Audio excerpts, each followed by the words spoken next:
Hello, nama saya Muhammad Aiman Dini Bezabri Asman. Nombor matrik saya 06DEM19F1043. Assalamualaikum, nama saya Nazir Syawal bin Muhammad Fauzi. Nombor matrik 06DEM19F1038. Hello, Assalamualaikum. Selamat sejahtera. So hari ni saya nak membentangkan tentang diet kuasa. So apakah diet kuasa? Diet kuasa ialah sejenis diet yang biasanya digunakan dalam litar elektronik kuasa sama seperti diet biasa. Diod kuasa mempunyai dua terminal dan mengalirkan arus dalam satu arah. Diod kuasa berbeza dalam pembinaan dari diod standard ataupun diod biasa.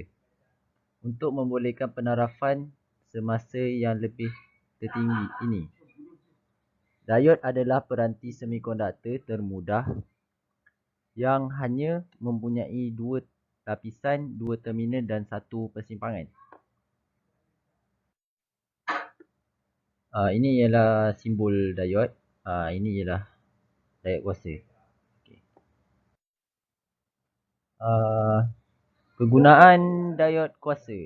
Diod kuasa memberi pembetulan kuasa yang tidak terkawal dan digunakan dalam aplikasi seperti pengecasan bateri dan pembekalan kuasa DC serta penerus AC dan penyongsang.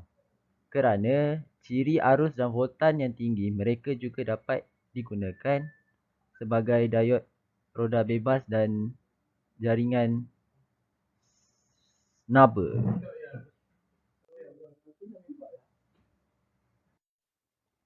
Ciri-ciri kuasa diod. Ciri-ciri diod kuasa ditunjukkan di bawah. Setelah voltan hadapan meningkat, maka arus hadapan akan dinaikkan secara linear. Jumlah kebocoran arus yang sangat sedikit akan berlaku dalam keadaan bias terbalik. Arus ini bebas daripada voltan terbalik yang digunakan. Arus kebocoran terutamanya disebabkan oleh pembawa cas minoriti dalam diod.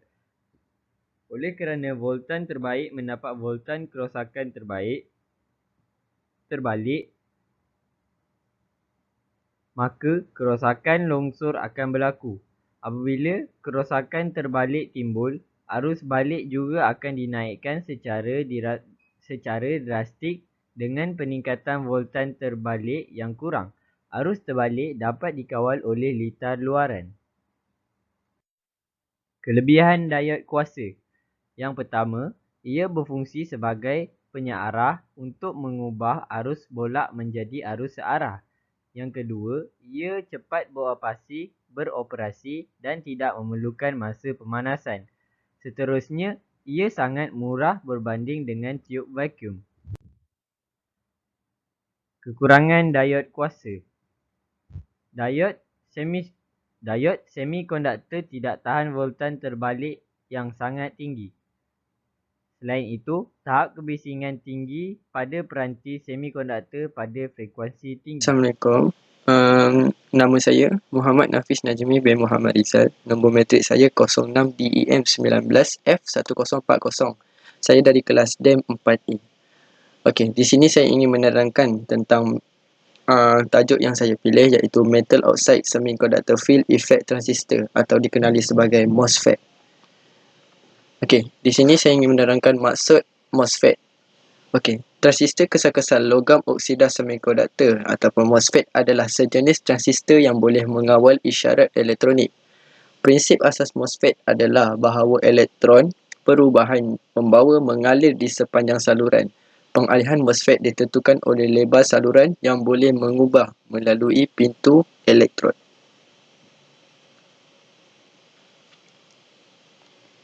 Okey, ini merupakan simbol MOSFET yang saya dapat. Okey, di sebelah kiri terdapat N channel. Okey, N channel depletion. N channel depletion ialah tegangan sumber gerbang negatif. Okey, negatif VGS akan menguras saluran konduktif elektron bebas beralih transistor kepada off.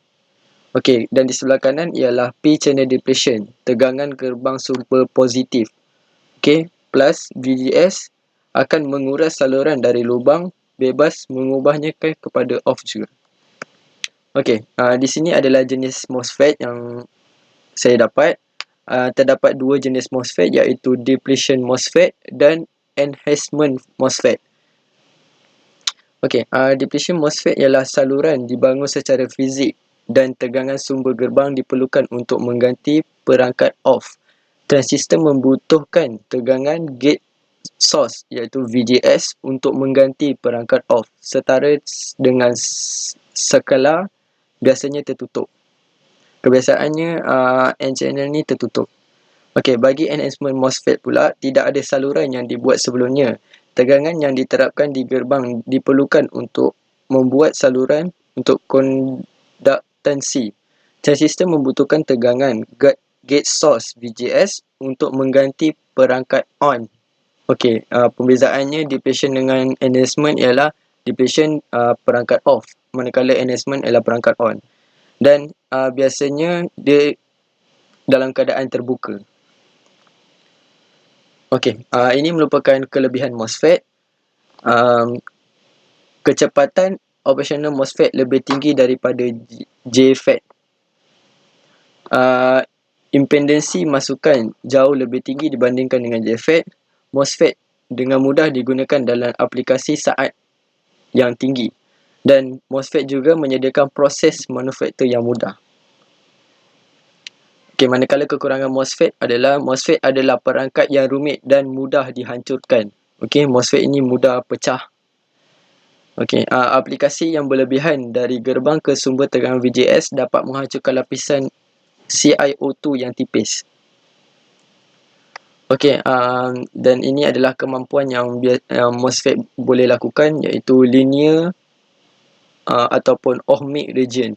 VGS, V threshold dan VDS lebih kurang daripada VGS. Transistor berada dalam wilayah resistasi konstan, berperilaku sebagai tahanan yang dikontrol tegangan yang nilai resistifnya ditentukan oleh tegangan gerbang level VGS.